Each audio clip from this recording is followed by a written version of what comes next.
अस्सलाम वालेकुम। कैसे हैं आप सब। नावल्स उर्दू लाइब्रेरी चैनल में आप सबका वेलकम है। आज मैं नावल तेरे इश्क का आंचल जो हमारे चैनल पर एपिसोड वाइज चल रहा है उसकी एपिसोड 4 लेकर आई हूँ। ये पोस्ट हो गई थी तो मैं चैनल पर इसको अपलोड कर रही हूँ। तो उम्मीद है आपको ये नावल एपिसोड वाइज भी पसंद आ रहा होगा। इस एपिसोड को पढ़कर अपनी राय लाजमी दीजिएगा। मेरे चैनल को लाजमी सब्सक्राइब कीजिएगा और बेल आइकन के बटन को लाजमी प्रेस कीजिएगा। तो चलें फिर ये नावल की एपिसोड 4 शुरू करते हैं। तेरे इश्क का आंचल, असकलम उम्मे आसमा सईद, किस नंबर 4। जमार के यूं मुड़कर देखने पर मुर्तज़ा बेग ने सीने पर हाथ बांधते हुए जमार की तरफ देखा। आखिरी बात सुन ले, मेरी मर्जी तो मैं अपनी करूँगा और मेरी माँ से मुझे कोई अलग नहीं कर सकता, आप भी नहीं। जमार की बात पर मुर्तज़ा बेग के चेहरे पर तंज़िया मुस्कुराहट आ गई थी। ओके बेटा, जो तुमने कहा वो ठीक कहा, लेकिन तुम्हारी मर्जी चल पाएगी कि नहीं ये वक्त ही बताएगा। मैं अपने बेटे को किसी कीमत पर गलत हाथों में नहीं जाने दूंगा। ये भी एक बाप का अपने बेटे से वादा है। मुर्तज़ा बेग का बात करते हुए अब लहजा धीमा हो गया था। जमार ने अपने डैड की बात को सुनते हुए गुस्से से दांतों को पीसा और बड़े कदम उठाता हुआ टीवी लॉन्च से बाहर आ गया था। डैड, ये सब क्या था? आप भाई की बात क्यों नहीं मान लेते? उन्होंने कुछ कर लिया तो? शहरियार ने आगे बढ़ते हुए कहा। तुम नहीं समझोगे शहरियार, वो इस इंसान के पीछे भाग रहा है जो इसकी ज़ात से ज़रा बराबर भी मोहब्बत नहीं करती। मुर्तज़ा बेगम ने गहरी सांस लेते हुए कहा। क्या मतलब डैड? महरिश को मैं भी जानता हूँ, वो एक अच्छी लड़की है। शहरियार अपने डैड की बात सुनकर शॉक्ड हो गया था। हाँ, वो अच्छी लड़की है, लेकिन कितनी अच्छी है ये वक्त आने पर जमार को पता चल जाएगा। अभी इसकी आंखों पर मोहब्बत की पट्टी बंधी हुई है जो मेरे चाहने के बावजूद भी खुल नहीं सकती। खैर छोड़ो सारी बातें। कल यूनिवर्सिटी से छुट्टी लेकर लेना, तुम्हारी माँ का चेकअप करवाने जाना है। मुर्तज़ा बेग ने गहरा सांस लिया और उठते हुए शहरियार के कंधे पर थपकी दी और अपने कमरे की तरफ चला गया था। घर से निकलकर जमार गाड़ी लेकर बाहर निकल गया था। इसके कानों में बार बार मुर्तज़ा बेग की बातें गूंज रही थी। गाड़ी की स्पीड तेज़ करते हुए जमार ने गाड़ी को साहिल समंदर के पास आकर रोका था।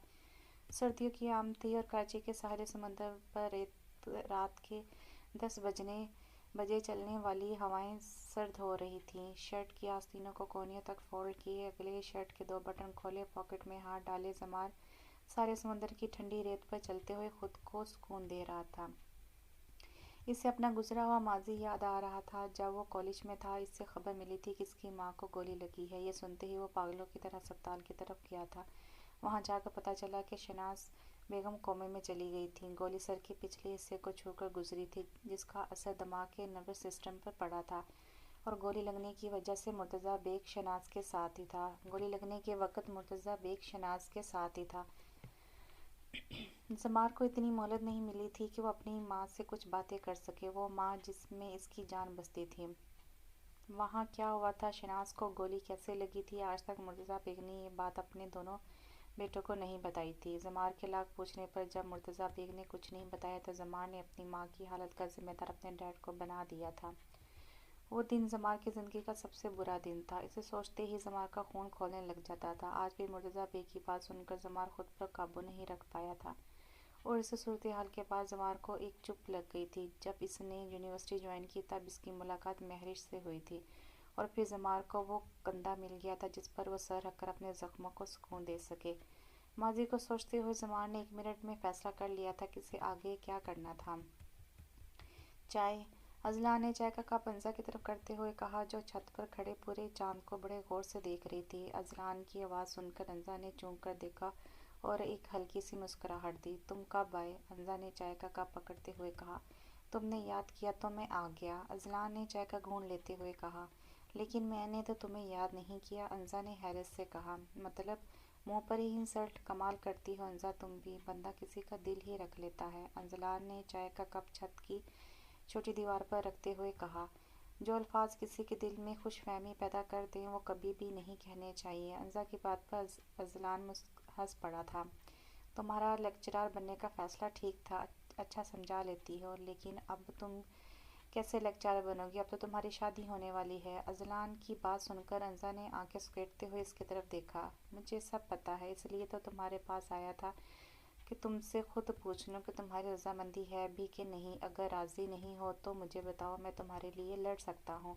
अजला ने अपनी मुस्कुराहट को दबाते हुए कहा। मजाक बंद करो। बचपन में खाला की डांट से बचने के लिए मुझे आगे कर देते थे और आप मेरे लिए लड़ोगे। अंजा ने नफ़ी में सर हिलाते हुए चाय का घूंट लिया था। यार एक बार ट्रस्ट करके तो देखो, अब इतना भी कमज़ोर दिल नहीं हूँ मैं। अजलान की बात पर अंजा ने इसकी तरफ देखा। मुझे शादी से कोई इतराज़ नहीं है। ओके, सुन लिया मेरा जवाब। अंसा की बात सुनकर अजला ने आईब्रो ऊपर करते हुए अंसा की तरफ देखा। अंकल ने भी यही कहा था मुझसे कि अंसा को मेरे फैसले पर कोई इतराज़ नहीं होगा। अजलान की बात पर अंसा चूक गई थी। क्या मतलब? तुम्हें भी बाबा जान ने बताया था? अंसा ने हैरत लिए कहा। हाँ, तुम्हें तो पता है ना कि मेरी और अंकल की कितनी बनती थी, तो उन्होंने मुझे बताया था। अजला ने नॉर्मल होते हुए कहा। हैरत है कि सबको पता था सिवाय मेरे। अंसा ने गहरी सांस के साथ कहा। छोड़ो ये सब, बताओ कैसे हैं तुम्हारे होने वाले हस्बैंड? अजलान ने फ़ौरन बात को तब्दील कर दिया था। मुझे नहीं पता और ना मैंने देखा है। अंजा ने मुड़ते हुए अपनी पुश्त दीवार के साथ लगाते हुए कहा। मतलब तुमने तस्वीर भी नहीं देखी? अजलान की बात पर अंजा ने नफ़ी में सर हिलाया। और नाम क्या है? अजलान के दोबारा पूछने पर अंजा ने फिर नफ़ी में सर हिलाया। वट, तुम्हें इस बंदे का नाम तक मालूम नहीं जिसके साथ तुम शादी करने जा रही हो? ये कैसी बेवकूफ़ी है अंजा, एक बार तो इससे मिल लो। अजलान की बात पर अंजा ने एक फीकी मुस्कुराहट दी। मुझे कोई ज़रूरत नहीं है किसी के बारे में जानने की, मुझे पेपर की तैयारी करनी है। मैं नीचे जा रही हूँ। अंजा ने बात ख़त्म करते हुए चाय का खाली कप अजलान की तरफ किया। Thanks for this. अजलान अभी भी शौक में ही खड़ा था और अंजा नीचे जा चुकी थी। वो कोई और नहीं बल्कि तुम्हारा होने वाला शौहर है, अजलान ने माथे पर हाथ रखते हुए कहा।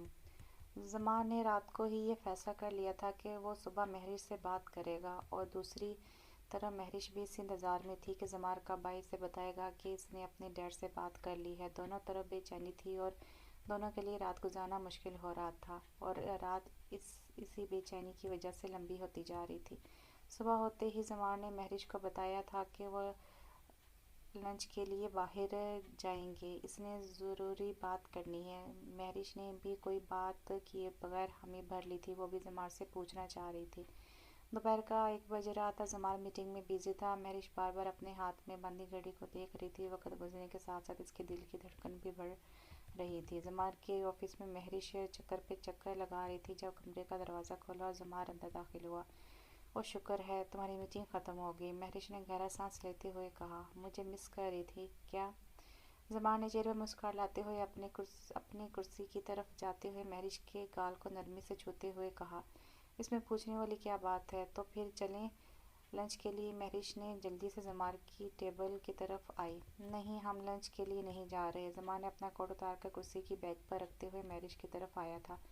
अच्छा ठीक है, लेकिन वो मैंने तुमसे कुछ पूछना था, तो इसलिए मैंने सोचा कि हम बाहर जा रहे हैं तो वहाँ ही बात हो जाएगी। महरिश ने रुकते लहजे में कहा। हाँ ठीक है, लेकिन मेरी एक अर्जेंट मीटिंग है, तो इसलिए मैंने सोचा कि ऑफिस में ही लंच कर लेते हैं। वैसे भी बाहर भी हम दोनों ने ही होना था और यहाँ भी हम दोनों ही हैं, तो पहले तुम बताओ कि तुम क्या पूछना था?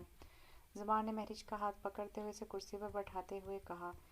कुछ ज़्यादा ख़ास नहीं था, बस मैंने पूछना था कि तुमने अपने डैड से बात की? महरिश की बात पर जमाल जो इसके चेहरे की तरफ देख रहा था, इसने कुर्सी के साथ टेके लगाते हुए कुछ सोचा और फिर महरिश की तरफ देखा।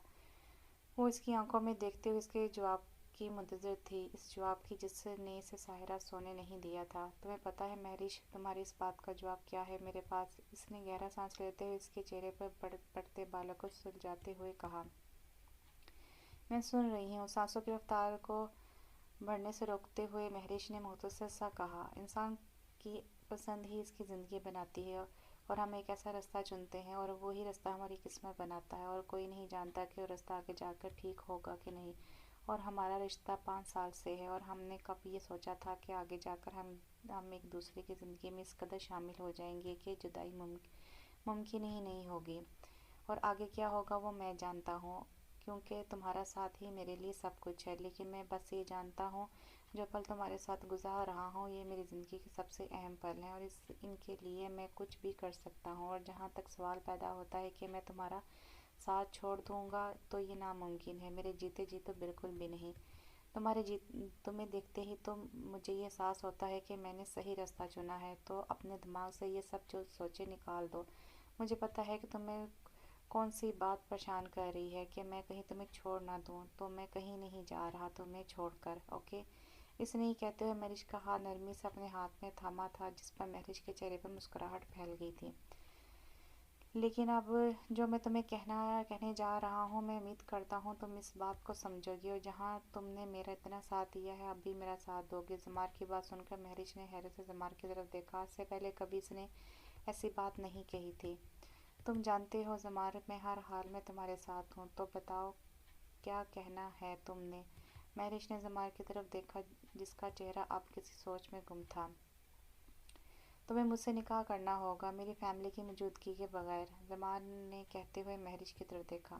کیا مطلب؟ مہرش کو سمجھ نہیں آ رہی تھی کہ وہ زمار کی اس بات کا کیا جواب دے۔ اس نے کبھی یہ سوچا ہی نہیں تھا کہ اس کی شادی زمار سے اس طرح ہوگی۔